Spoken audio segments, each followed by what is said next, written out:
আজকে এই সরকারের আমলে কেন, যখন হাসিনা নেই, আওয়ামী লীগের পুলিশ নেই, ছাত্রলীগ নেই, হেলমেটধারীরা নেই, তাহলে এই এক বছরে প্রায় দ্বিগুণ অপহরণ হয়েছে, কেন এই আইন শৃঙ্খলা পরিস্থিতির অবনতি হবে?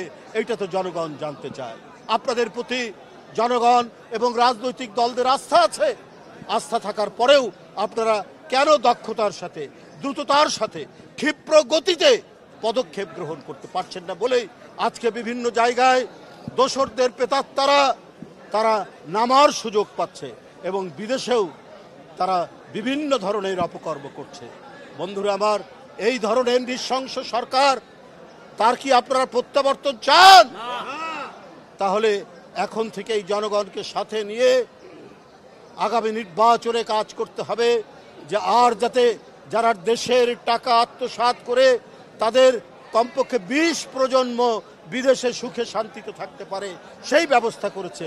ওই লুটেরাদের, ওই টাকা পাচারকারীদের, ওই ব্যাংক হরিলুটকারীদের যেন প্রত্যাবর্তন না হয়। ওই মানুষ খুন করে, ছাত্র খুন করে, শিশুকে খুন করে যারা ক্ষমতা ধরে রাখতে চেয়েছিল, তাদের ওই খুন, ওই রক্ত এখনো শুকায়নি।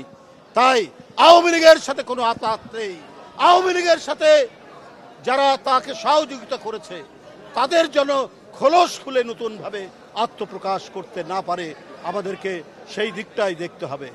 বরগুনা জেলা বিএনপির নতুন আহ্বায়ক কমিটি নজরুল মোল্লা এবং শাহিনের নেতৃত্বে এবং পিরোজপুরের নজরুল ইসলাম খান এবং কিসমতের নেতৃত্বে যে নতুন আহ্বায়ক আংশিক কমিটি হয়েছে, তারা অতি শীঘ্র পূর্ণ কমিটি দেবেন, আহ্বায়ক কমিটি, এবং তারা জোরে সোরে কাজ করবেন এই আশাবাদ ব্যক্ত করে আমি আর বক্তব্য এবং তাদেরকে শুভেচ্ছা এবং ধন্যবাদ জানিয়ে আমার বক্তব্য শেষ করছি।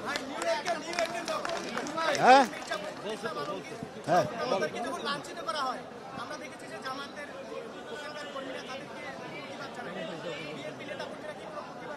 আমরা তো দেখিনি যে উনাকে কেউ লাঞ্ছিত করেছে আর অন্য কোনো রাজনৈতিক দল।